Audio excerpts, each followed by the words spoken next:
سلام، خوش اومدید به این ویدیو. توی این ویدیو میخوایم بهتون یک گیمی ترکیب شده با شیمی رو معرفی کنیم.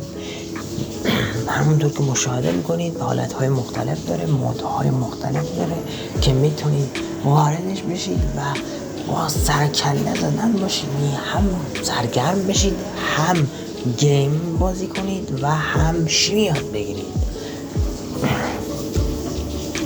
مشکل این گیم اینه که اول تبلیغات ذره نشون میده و دومش اینه که زبان فارسی رو اصلا پشتیبانی نمیکنه.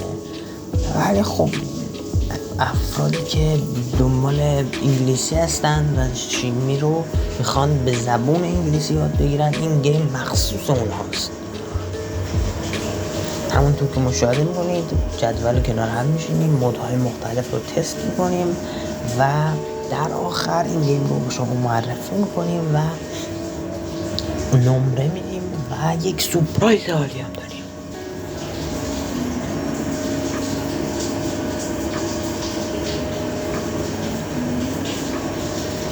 خب بیکش آنسوری به نظرتون کامنت کنید. خب اسم گیم پروداکتس تیبل کویزه. به این گیم نمره 7 از 10 میدیم. گیم خوبیه و سورپرایز ویژمون پروداکتس تیبل پرو، این خار مادر شیمیه.